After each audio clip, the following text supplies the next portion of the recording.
Há alguns anos aí que eu não sei o que é isso. Pode ser de fruta? Putz, mas lógico que pode, Vitória. Que pergunta é essa? Mas não pode ser de frutas? Claro que pode ser de fruta. Sendo bolo, nossa senhora. Eu gosto quando tem aquele salgadinho, sabe? Risolinho, coxinha. Quando eu era mais novo, assim, eu ficava meio, não sei o quê, ficar perto, não sei o quê, não vou ficar perto dessas paradas aí. Mas depois que eu fiquei mais velho, meu Deus do céu, cara. Eu vou em uma festinha de criança, se duvidar, eu faço até uma sacolinha de Jesus, cara. Você sabe o que é uma sacolinha de Jesus? Pega um pratinho e vai colocando as paradas assim, ó. Os docinhos, salgadinho, enrola nos guardanapos, põe numa sacolinha e vaza embora. Isso é sacolinha de Jesus. Se der uma moral pra mim e ninguém vê, eu vou lá e pego uns enroladinhos de vina. Uns brigadeirinhos. Não posso falar muito, senão já, ó, dessa saliva. Não sei vocês, mas eu ainda não jantei.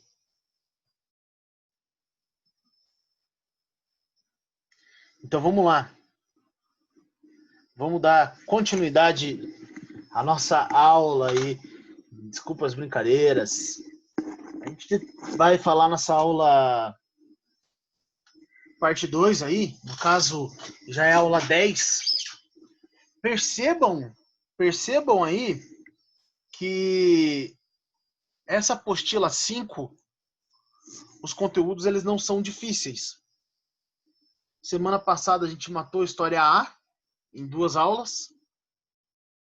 E hoje a gente está quase matando aí história B, né? A gente vai para a história B, aula 10. Apostila 5, aula 10. Iremos falar agora sobre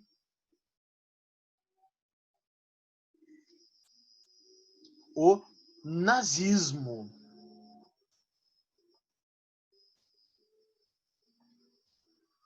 Então percebam aí que o que vai demorar um pouco, o que vai demandar mais aulas é a história do Brasil. História do Brasil vai demandar mais aulas dessa vez do que as demais. Belezura? Então vamos lá falar sobre o nazismo. Aula 10, História B, apostila 5. No final de 1918, depois lá da Segunda Guerra Mundial, né? Depois não, mas quase no finalzinho da Segunda Guerra Mundial, socialistas e liberais eles extinguiram o Império Alemão e implantou um novo governo chamado República de Weimar. Essa República de Weimar não é Neymar. Não é República de Neymar não, hein? É Weimar. Ou Weimar.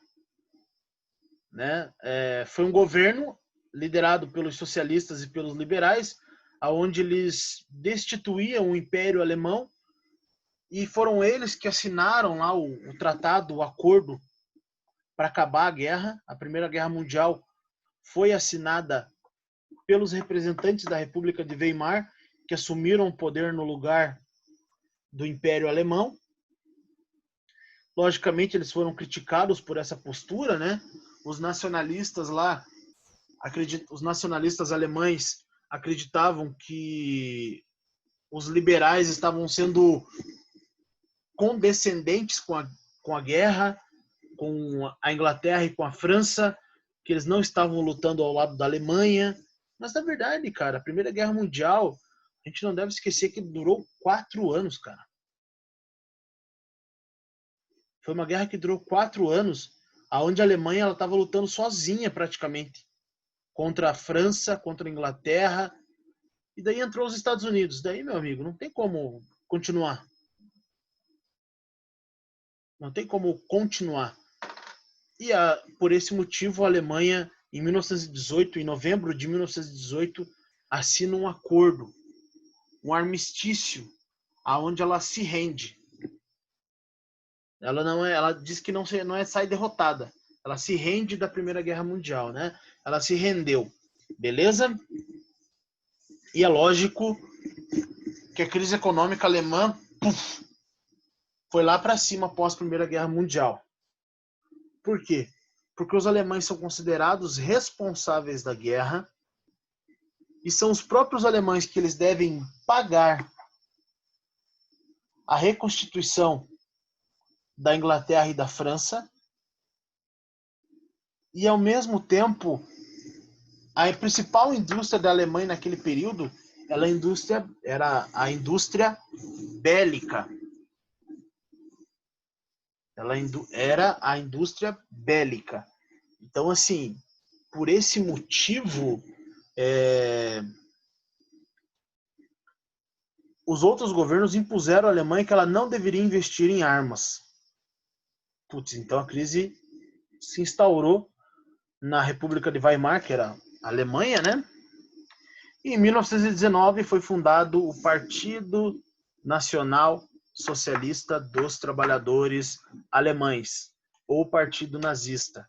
E daí você me pergunta, professor, mas por que tem um socialista aqui? O Hitler, ele participou da Primeira Guerra Mundial, tá?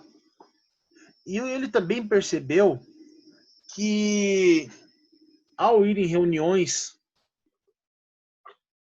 de socialistas, ele percebeu que vários trabalhadores estavam se convertendo ao socialismo, estavam migrando ao socialismo, ao sindicalismo.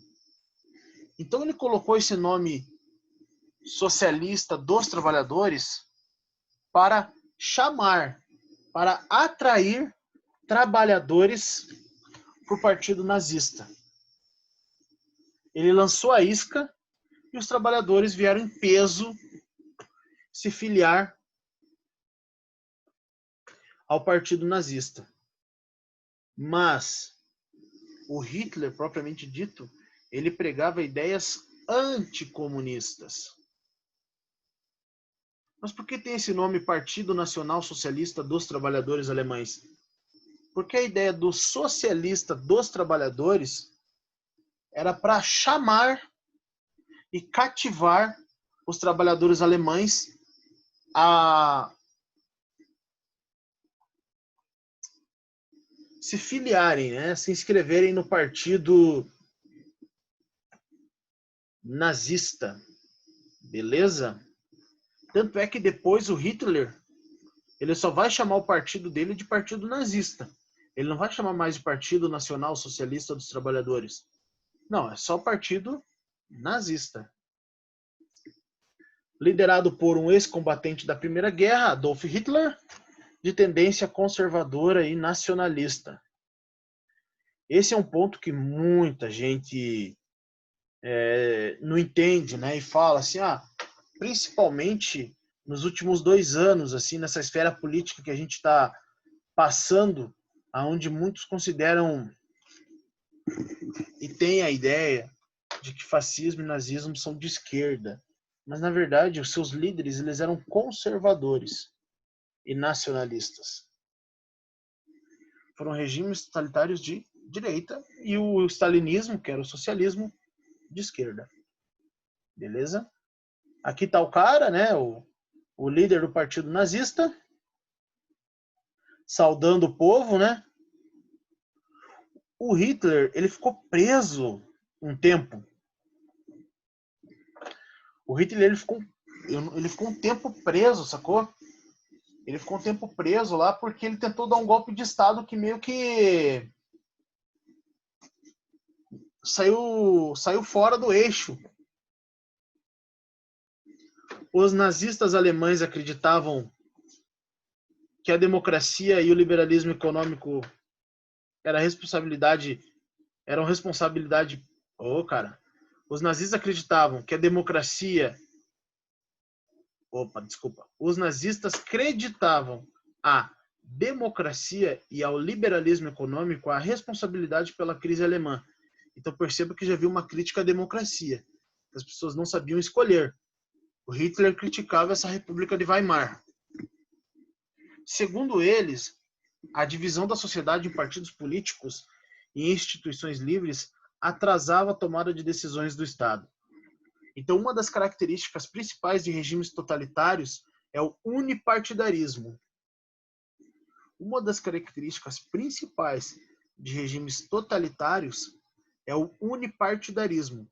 Somente um único partido político é aceito, nenhum outro é aceito. E é esse partido que vai comandar tudo. Então as pessoas elas têm que se filiar a esse único partido político. No caso da Alemanha, o Partido Nazista. Beleza? E segundo eles, se tivesse cada vez mais partido político e instituições livres, ia atrasar a tomada de decisões do Estado. O Hitler, nesse período que ele ficou preso, ele escreveu um manual nazista, que é tipo uma biografia. Esse manual nazista é o Mein Kampf. Tipo, é o livro que fala o manual nazista. Agora eu vou contar uma curiosidade para vocês. Quando eu estava na faculdade ainda, em 2011,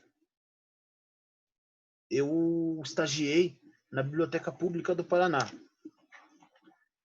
E eu estagiei na sala de História. E se eu falar para vocês, vocês não acreditam. Mas vocês sabem qual era o livro mais procurado da sala de História? Naquela época, era o livro do Hitler, o Mein Kampf. Tanto é que no sistema constava, assim, na época, uns 30 livros Mein Kampf. E só tinha 2 disponíveis lá. E era muito difícil você ver eles lá. Porque muitas pessoas pegavam esse livro para estudar, para entender o que ele estava querendo dizer, a teoria dele. É muito louco, né? Se você parar para pensar. Se você parar para pensar, é muito, muito louco mesmo, né? Mas é um livro onde ele fala bastante coisas sobre as ideias nazistas, teorias. Nesse livro ele diz que um dos males da Alemanha eram os judeus. Ele prega esse antissemitismo, né? O que é o antissemitismo? É a perseguição aos judeus, extermínio aos judeus. É o preconceito aos judeus, é o antissemitismo. Ao mesmo tempo, as minorias, homossexuais, negros, ciganos. Ele também fala lá da ideia de espaço vital. O que é o espaço vital? É um projeto expansionista de Alemanha para alemães puros, a raça ariana sendo superior, né? Alemanha para alemães puros. E nesse livro ele também vai falar um pouquinho qual que são as características de um líder. Que um líder deve ser adorado, que tem características do líder que devem ser muito valorizadas. Então percebam que esse livro aí, o Mein Kampf, ele virou um manual do regime nazista, tá? Lá estava escrito todas as ideias e teorias sobre o nazismo. O que o nazismo apoiava, principalmente o antissemitismo. O Hitler, ele acreditava muito a culpa da Alemanha estar daquele jeito aos judeus. Né? Ele achava que a culpa da Alemanha estar daquele jeito não era só por causa da democracia, era dos estrangeiros, no caso os judeus, e para isso ele acreditava na teoria do espaço vital, um projeto expansionista de Alemanha para alemães puros, a ideia de nacionalismo, né? Não esquecemos disso, e também o fortalecimento do Estado. Nas eleições de 1932, os nazistas elegeram muitos parlamentares e assim, em 1933, conseguiram nomear Hitler para chanceler da Alemanha. Após a morte do presidente da Alemanha, Paul von Hindenburg, desde 1925, Hitler assumiu a presidência da Alemanha e adotou o título de Führer, palavra do alemão que significa líder. Então perceba que ele tentou um golpe de Estado, não funcionou. Até que nas eleições de 1932, vários nazistas se elegem parlamentares e colocam ele como chanceler. E quando o presidente morre, quem assume o poder é o Hitler, né? Colocam ele como um primeiro-ministro e depois como líder da nação, lá em 1934.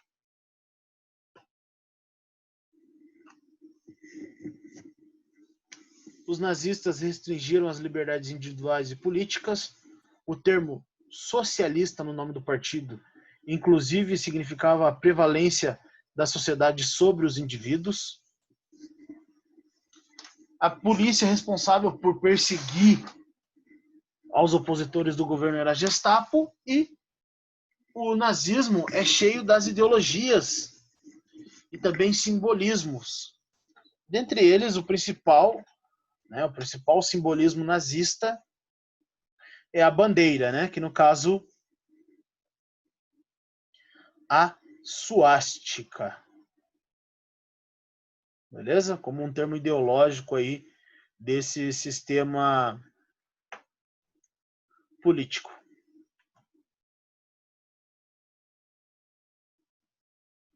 E uma curiosidade para vocês, a suástica,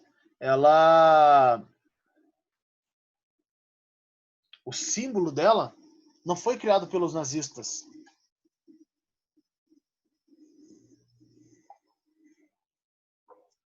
O símbolo da suástica, ele representava sabedoria e igualdade para os budistas. Se você for procurar na internet sobre esse símbolo aqui da suástica, você vai achar ele desenhado nos pés de várias estátuas budistas de 1000 anos, em templos de 2000 anos, você vai achar esse símbolo aqui da suástica. Porque, na verdade, houve uma ruptura, né? A suástica, para os budistas, ela tem uma representação de igualdade e também de sabedoria.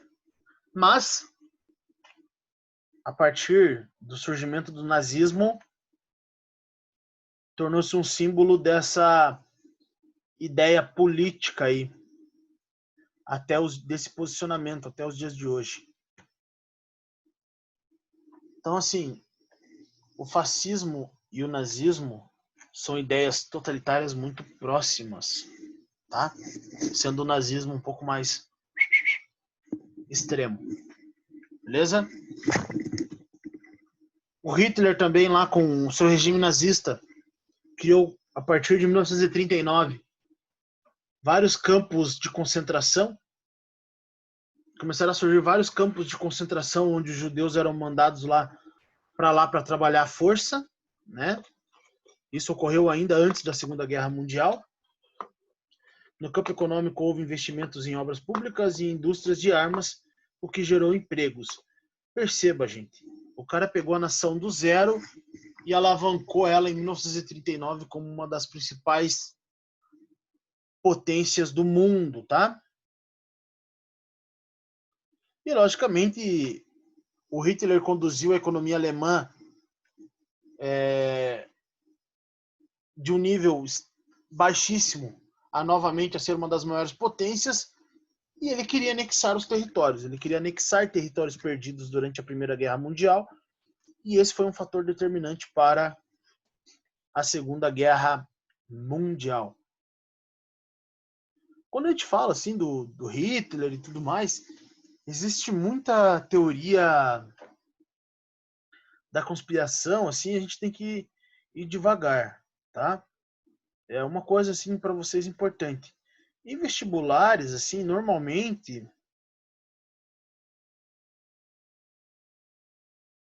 Em vestibulares, assim, normalmente não cai muito, assim, a respeito dessas curiosidades. Fala mais sobre você tem que saber mais sobre o governo, né?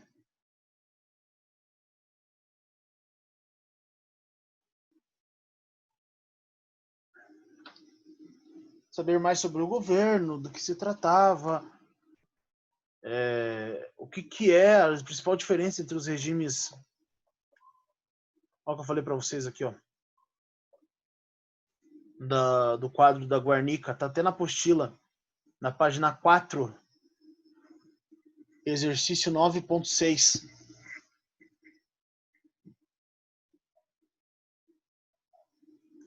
Apostila 5, aula 9, história B, página 4, exercício 9.6. O século XX enfrentou dificuldades para afirmar a democracia. Apesar de toda a luta de liberais e socialistas favoráveis à ampliação dos direitos para a maioria da população. Na Espanha, o franquismo estabeleceu um sistema totalitário de poder, muito criticado por artistas como Picasso na sua obra Guernica. O totalitarismo. A. Reforçou a repressão e instituiu condições para a violência ter um papel importante no jogo do poder. B. Prevaleceu como crítico do capitalismo, sem maiores repercussões nas sociedades fora da Europa. Falso, né? Bem falso. Chegou até no Brasil a ideia fascista. C. Defendeu a liberdade dos partidos políticos, desde que eles não combatessem o sistema parlamentar. Regimes totalitários, eles eram unipartidaristas. Eles não defendiam a criação de outros partidos políticos, tá? D. Fez do preconceito racial sua base de constatação, aos ideais democráticos e à liberdade cultural. E. Firmou-se nos tempos das guerras mundiais, sem conseguir se manter-se no poder depois da criação da ONU. Cara, falso. Regimes totalitários, eles se mantiveram alguns presentes até os dias de hoje, né? A alternativa correspondente é a D. Fez do preconceito racial sua base de contestação aos ideais democráticos e à liberdade cultural. Beleza, gente. Ó, outro aqui, ó. Falei para vocês, gente. Vestibulares gostam desse quadro aqui. Da Guernica.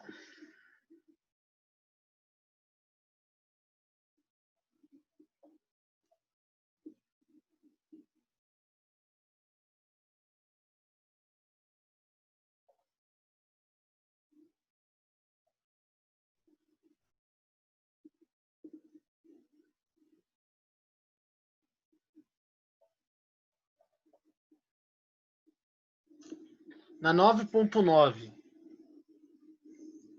9.9. Com base nos textos e nos conhecimentos sobre os fascismos na Itália e na Alemanha, é correto afirmar: A. Nos fascismos alemão e italiano,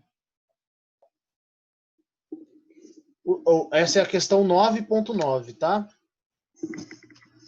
Nos fascismos alemão e italiano, o centro da ação política deslocava-se das aristocracias econômicas e ou políticas para um partido único, mobilizador de massas. B.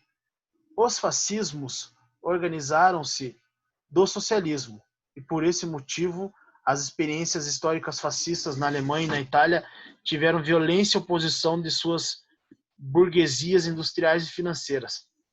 Falso, né, cara? Bem falso. C. O nazismo, devido ao seu caráter nacionalista, não reivindicava territórios de outros países. Falso. O Hitler reivindicava, sim. D. Os fascismos italiano e alemão estimularam a luta de classes e os conflitos industriais entre capital e o trabalho. Não, isso quem fez foi o comunismo. Então a D também está errada.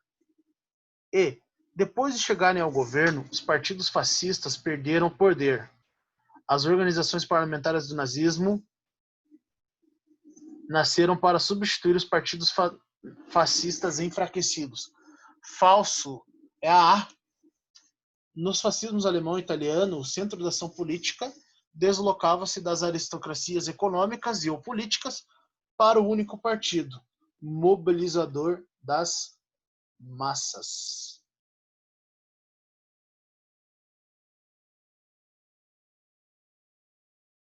Aqui o garotinho. Beleza?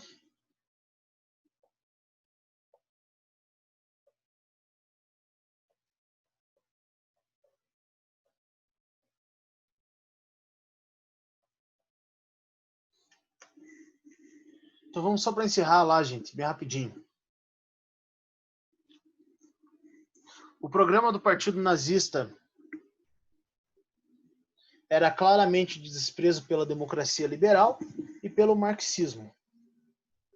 Ele também era antissemitista, nacionalista, militarista e expansionista. Ou seja, a Alemanha deveria buscar seu espaço vital. Beledura, gente.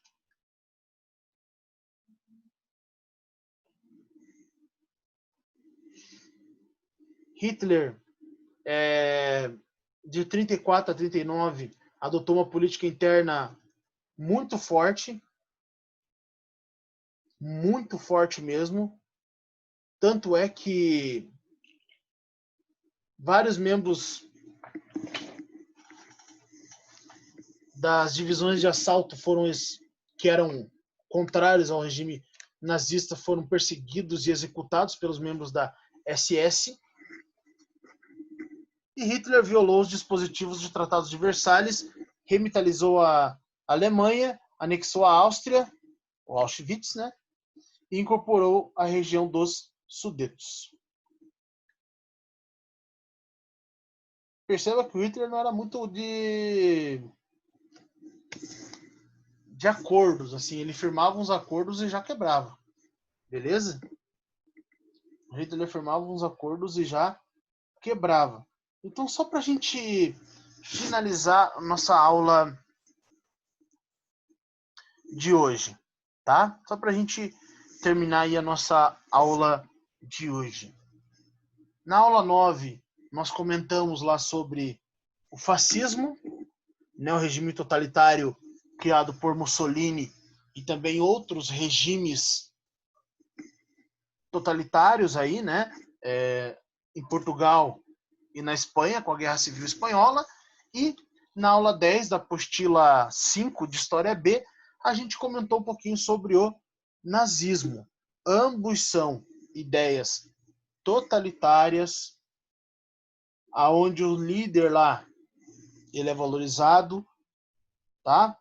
Uma outra característica também importante de regimes totalitários era o seu unipartidarismo, beleza? Não esqueça disso. Regimes totalitários, eles eram unipartidaristas.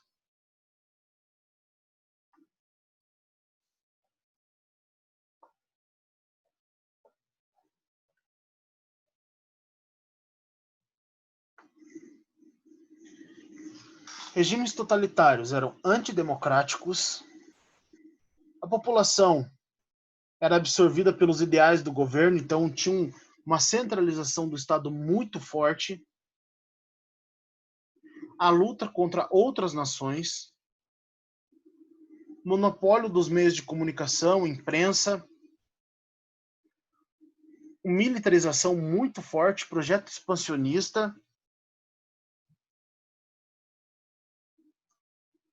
baseado fortemente na propaganda política. As casas, elas tinham lá quadros na Alemanha do Führer, que era do Hitler, e na Itália do Duce, que era o Mussolini. Então tinha um certo apelo, assim, né? E crença numa raça eleita para triunfar sobre outras. Beleza, gente? Outra coisa importante também, eu vi agora, vocês não vão acreditar. Eu estava folhando as apostilas e a gente não comentou sobre a Revolução Russa. A gente não falou.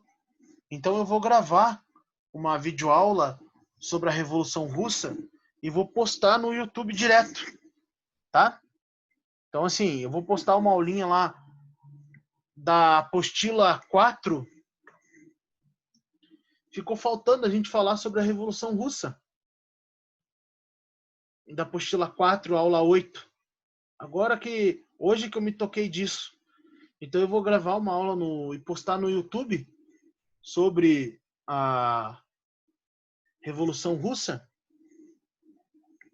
E daí eu deixo lá também para vocês, deixo certinho lá, aula 8, apostila 4, história B. Porque literalmente eu tinha esquecido de comentar com vocês. Então hoje a gente matou a aula 9 e a aula 10, regimes totalitários, fascista e nazista.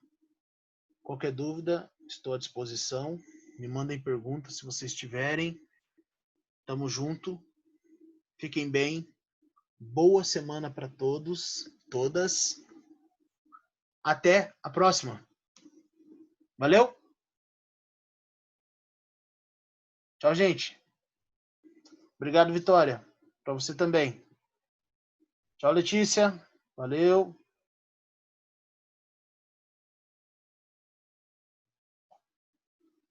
Até a próxima aula. Valeu.